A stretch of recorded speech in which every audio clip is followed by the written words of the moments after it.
अस्सलामु अलैकुम वरहमतुल्लाहि वबरकातुह। उम्मीद है आप तमाम दोस्त खैर व आफ़ियत के साथ होंगे, ईमान और जिस्मानी सेहत व सलामती के साथ होंगे। और दुआ है कि अल्लाह ताला मुझ समेत हर सही व अक़ीदा मुसलमान को ईमान और सेहत दोनों की सलामती अता फ़रमाए। क्योंकि इंसान का सिर्फ़ जिस्म बीमार होता है तो उसको सिर्फ़ जिस्मानी बीमारियां लाहक होती हैं, और जिस्मानी बीमारियों का जो नतीजा होता है, अल्लाह ताला हम सबको महफूज फरमाए। लेकिन जो जिस्मानी बीमारियां होती हैं, इनका जो नतीजा या अंजाम होता है वो हद से ज़्यादा अगर कोई हो तो वो मौत होती है, उससे आगे कोई चीज़ नहीं होती। यानी जिस्म डैमेज हो जाता है और इंसान रुखसत हो जाता है दुनिया से। यानी सबसे बड़ा नुकसान ये बता रहा हूँ, वरना इलाज मुआवजे के बाद इंसान बेहतर हो सकता है। लेकिन जब इंसान रूहानी बीमारियों में मुब्तला हो जाता है, और सबसे बढ़कर ये कि बिदअत जैसी गुमराही, बिदअत जैसी बीमारी में मुब्तला हो जाता है, तो फिर उसका कोई इलाज नहीं है। उसका अंजाम अल्लाह ताला हम सबको महफूज फरमाए, जहन्नम होती है। तो देखें, मौत एक आर्जी चीज़ है, उससे बाद असल ज़िंदगी वहीं से शुरू होनी है। लेकिन रूहानी अल्लाह ताला हमें, अगर खुदा न खासा हम अगर किसी ऐसी रूहानी बीमारी में मुब्तला हो जाते हैं जिसका अंजाम हमें जहन्नम की सूरत में मिले, तो कितने अफसोस की बात है। पाकिस्तान बल्कि बर सग़ीर का ये जो ख़ित्ता है, इसकी सरजमीन भी बड़ी ज़रख़ैज़ अजीब है कि यहाँ से हर उठने वाला फितना यहाँ पे सबसे ज़्यादा मकबूल हो जाता है। चाहे वो यहाँ का मकामी फितना हो या किसी और जगह से इम्पोर्ट हो के यहाँ पे आया हो, उसको बड़े खुले दिल के साथ कबूल किया जाता है और उसको पहुँची हुई सरकार समझा जाता है।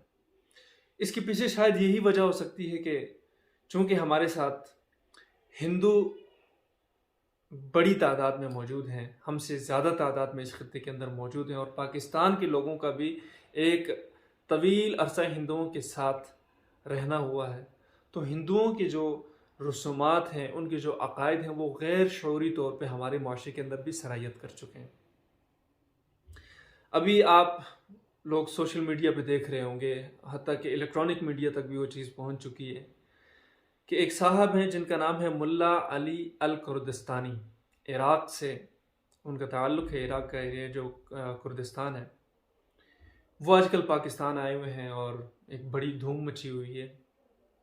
मैंने ख़ुद भी इस साहब की वीडियोस कुछ अर्सा कबल देखी थी यूट्यूब के ऊपर, जिसमें बस वो एक दो कलिमात कहने के बाद कुछ इशारे करते हैं, तो कुछ बच्चे या जो भी अफराद होते हैं, माजूर अफराद जो गूंगे बहरे या फिर इस तरह के होते हैं, तो उनको शुरू हो जाते हैं, बोलना शुरू हो जाते हैं या उनको सुनवाई देना शुरू हो जाती है। इस तरह की वीडियोस कुछ मुख्तसर सी हैं जो मैंने भी देखी। शुरू में मैं ख़ुद भी मुतासिर हुआ, लेकिन फिर सोचा यार पाकिस्तान का वो हमारा कोई इतना वो नहीं है, तो इसमें हम क्या राय दें।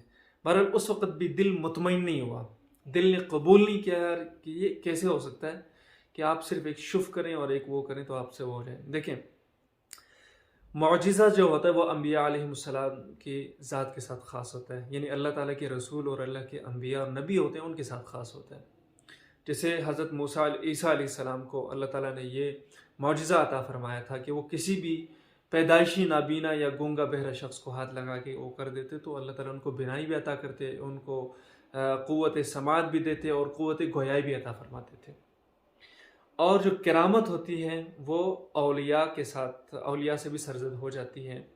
लेकिन मौजिज़ा और करामत में एक और फ़र्क भी है। अम्बिया को जो मौजिज़ात मिले हैं, अल्लाह ताला ने उनको उनका वो भी दिया था कि जिस वक़्त चाहे उसका ज़ुहूर कर सकते थे। जैसे ईसा अलैहिस्सलाम जब चाहते तो वो हाथ लगाते तो वो शिफायाबी मिल जाती थी। इसी तरतीब से हज़रत मूसा अलैहिस्सलाम जब भी अपने बगल में हाथ रख के वो करते, तो उसमें जो एक मौजिज़ा था वो ज़ाहिर हो जाता था। लेकिन औलिया को जो किरामत की सिफ़त अल्लाह ताला अता फ़रमाते हैं, ये उसका इख्तियार औलिया के पास नहीं होता। अल्लाह की मंशा उसमें शामिल है, हर चीज़ में अल्लाह की मंशा शामिल है। लेकिन औलिया के साथ जो है, इसमें आप समझने की कोशिश करें कि जब अल्लाह चाहें तो उस किरामत का ज़ुहूर होता है। अम्बिया अपनी मर्ज़ी से उस किरामत का ज़ुहूर नहीं करवा सकते, जब चाहे नहीं करवा सकते। चूँकि ये जो साहब हैं, इनका मैं आपको पहले थोड़ा सा तारुफ़ करवा देता हूँ। हमारे एक बहुत ही अजीज़ दोस्त हैं, मैंने और भी बहुत सी जगहों से तहकीक की, लेकिन उन्होंने जामे माने अंदाज में इसका एक पूरा पस मंज़र के साथ तहकीक करके फिर एविडेंस के साथ एक तहरीर भी लिखी है। तो कुछ चीज़ें उधर से कुछ और से मैं आपको पेश करता हूँ। ज़ियाद चतराली साहब जो उम्मत के बहुत ही मायनाज़ कालम नगार हैं, बहुत मुहक्किक किस्म के कालम नगार हैं। उनकी तहरीर आप या उनकी जो भी चीज़ होती है, तहकीक होती है, वो दलाइल के साथ होती है। तो मुल्ला अली अल कुर्दिस्तानी, इनका मैं आपको बैकग्राउंड बताऊं तो ये शुरू में कुर्दिस्तान असल में इराक़ का एक इलाका है, ठीक है। तो वहाँ पे एक कल्लत नामी एक गांव है जो अराबील के मज़ाफ़ात में पाया जाता है। वहाँ पे ये साहब किसी मस्जिद में खादिम थे। तो ये साहब उस जो खादिम थे मस्जिद से, उस खिदमत में अपनी ड्यूटी सही तरीके से अंजाम ना देने की वजह से वहाँ से उनका इखराज हुआ। फिर इन्होंने, चूँकि फ़रार और मकर व फ़रेब इनके जहन में या फितरत में मौजूद था, तो इन्होंने वहाँ से रुख किया अपने देही इलाकों की तरफ।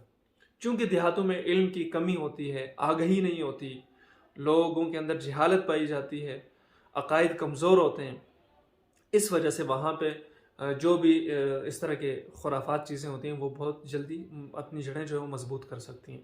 तो इन साहब ने रुख किया देहातों की तरफ। वहाँ पे जाके इन्होंने कहा कि भाई मैं मुल्ला हूँ, मैं मौलवी हूँ, मैं बहुत बड़ा मतलब कोई अल्लामा फ़हामा हूँ, तो मैं इस तरह तबीब और इस तरह के इलाज वगैरह करता हूँ, रूहानी इलाज करता हूँ। उन्होंने वहाँ पे जाके वही खाता शुरू किया।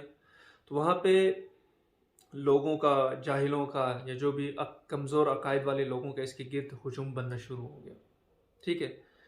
जब हुजूम बना तो इन्होंने वहाँ से कुछ ऐसे शॉर्ट वीडियोज़ ऐसी बना के वायरल कर दी जिसमें ये जाहिर किया जाता है कि जैसे ये एक शुफ या कलमा कहते हैं तो उसकी वजह से जो पैदाइशी नाबीना तो उसको क़ुव्वत, उसको बिनाई मिल जाती है, अगर कोई बहरा है तो उसको क़ुव्वत समात मिल जाती है, कोई गूंगा है, बोल नहीं सकता, तो उसको क़ुव्वत गोयाई मिल जाती है। तो इस तरह की वीडियो जब वायरल हुई तो इन्होंने ख़ुद को अल्लामा, डॉक्टर, हकीम सब कुछ कहलवाना शुरू कर दिया। आप इसकी यूट्यूब चैनल पे जाके देखें, उन्होंने डॉक्टर मुल्ला अली अल कुर्दिस्तानी लिखा हुआ है। हकीकत ये है कि ना तो ये किसी मेडिकल कॉलेज के पढ़े हुए हैं, ना ही इन्होंने किसी मुस्तनद जो तिब पढ़ाने वाला कोई इदारा हो वहाँ से पढ़ा हो, कुछ भी नहीं है साहब, ठीक है। लेकिन चूंकि हमारे यहाँ इस माशरे में जो दिखता है वो बिकता वाला माहौल होता है, तो वो वीडियोस जब वायरल हुई तो इनके जाहिर सी बात है हज़ारों माजूर अफराद मौजूद थे, तो इनके गिर्द वो ताना बाना बनता गया। तो इन्होंने क्या किया कि इन्होंने पूरी एक टीम बना ली। और हाँ, एक और चीज़ मैं बताना भूल गया कि जब ये वायरल होना शुरू हुई तो वहाँ की मकामी एक सियासी जमात, उसका नाम अभी मेरे जहन में नहीं आ रहा, उन्होंने अपनी उस कैंपेन शैम्पेन के लिए, जाहिर सी बात है सियासी लोगों का कौन सा अकीदा, कौन सी चीज़ होती है, उन्होंने हाथों हाथ इसको लिया और इसको मशहूर करवाना शुरू किया। कुछ जाली मरीज़, ठीक है, जो कैमरे के सामने एक्टिंग कर सकें, इस तरह के लोगों को लाया और बाकायदा वहाँ से वो कैंपेन शुरू की और वीडियोस बना के वायरल करना शुरू किया। इन साहब का ये दावा है कि मैं एक शुफ से इलाज कर देता हूँ। जब ये वायरल हुए तो हर तरह के मरीज़ इनके सामने आने लगे, तो इन्होंने अजीब से मज़ा का खेज़ जो तरीक़े होते हैं, जो अक़ल से मावरा हैं, वो बताने शुरू कर दिए कि यूँ करो तो इस बीमारी में आपको ठीक हो जाएगा, यूँ करो ये। जिनमें से जो नुमाया है वो जानवरों का पेशाब पिलाना, ठीक है। और एक तो बहुत ही अजीब वाक़या उसमें, अभी जब मैं इस चीज़ की मैं रिसर्च कर रहा था तो उसमें सामने आया, जिसकी ज़ियाद चतराली भाई ने भी उसका तज़किरा किया, एक और जगह से भी वो मिल गया, कि ये वज़न जिन औरतों का ज़्यादा होता है, मोटी ख़वातीन होती हैं, उनको ये इलाज क्या बताते हैं, कहते हैं कि टिश्यू पेपर खाओ, उससे आपका वज़न कम होगा। जो कुर्द इनका जो इलाका है अराबील वाला, वहाँ पे एक ख़ातून जब हॉस्पिटल लेके उनको जाए, उनकी तबीयत बिगड़ी, हॉस्पिटल लेके गए, तो उनको जब डॉक्टरों ने मुआयना किया तो मुआयना के बाद पता चला कि उस खातून के पेट के अंदर टिश्यू पेपर भरे हुए हैं। जब तहकीक की, कि 2017 मई 2017 का वाक़या, जब तहकीक की तो उस खातून ने बताया कि मुल्ला अली अल कुर्दिस्तानी ने मुझे ये तरीक़ा बताया था कि आप टिश्यू पेपर खाएं तो आपका वज़न कम होगा। और उस जवान की बच्ची ने 25 दिन के अंदर 1104 टिश्यू पेपर जो हैं वो खा लिए, जिसकी वजह से उसका जो निज़ाम इन्हिज़ाम है वो जाम हो गया, क्योंकि टिश्यू पेपर अंदर जाके ज़ाहिर सी बात है गोला बन गया और जाम हो गया सारा सिस्टम। तो वहाँ के मकामी जो पुलिस थी उसने इस बंदे को गिरफ़्तार किया। जब गिरफ़्तार किया तो वो एक मुहावरा मेरे ज़हन में नहीं आ रहा, जो कहते हैं ना कि चोरी और ऊपर से सीना जोरी। तो इन साहब को जब पूछा कि भाई आपने ये क्या किया है, इन्होंने कहा भाई मैंने दुरुस्त तरीका बताया था, उन्होंने उस तरीके के मुताबिक टिश्यू नहीं खाए हैं। जिस तरीके के मुताबिक मैंने कहा था उस तरीके से अगर खाती तो इनका वज़न कम हो जाता और इनको मसला नहीं होता। बहरहाल इनको वहाँ पर गिरफ़्तार किया गया और इस तरह के और हज़ारों, जो जब एक गिरफ्तारों के मंजर पे तो हज़ारों और केसेस सामने आ गए, जिसकी वजह से इस फ्रॉडिये की वजह से कई लोगों की जो सेहत है वो दाव पे लग गई थी। तो इस तरह के जब केसेस सामने आए तो मकामी इंतज़ामिया ने इस बंदे को गिरफ़्तार किया और जो वहाँ के वज़ीर सेहत हैं, गालिबन उनका नाम मोहम्मद रशीद उस वक़्त के जो वज़ीर सेहत थे, उसने इस शख्स को अक़ल से पैदल करार दे के इसको गिरफ़्तार किया। इसके गिरद घेराव इतना तंग हुआ कि इसको मजबूरन अपना मुल्क छोड़ना पड़ा। इसने इराक़ को छोड़ा, सऊदिया का रुख किया। सऊदिया में जब आया तो इसने मस्जिद नबवी में, वही जाहिर सी बात है मस्जिद नबवी में पूरी दुनिया से काफ़िले आते हैं और वहाँ पे इंडिया, पाकिस्तान, हर जगह से आते हैं। और मैंने पहले भी बताया कि हमारे इस खत्ते के लोगों का अक़ीदा वैसे ही कमज़ोर है। वहाँ पे इसने अपने इर्द गिर्द जो कमज़ोर अक़ायद वाले लोग हैं, जो इंडिया और पाकिस्तान से ताल्लुक़ रखते हैं, बांग्लादेश से, उनका वही सिलसिला शुरू कर दिया। तो वहाँ पे कुछ ही अरसे के बाद सऊदी की जो मकामी पुलिस थी उसने इस बंदे की हरकतों को देखा और फिर जब इस तरह के केसेस सामने आए जिसमें ये फ्रॉड करता था तो उसकी वजह से इसको गिरफ़्तार किया गया।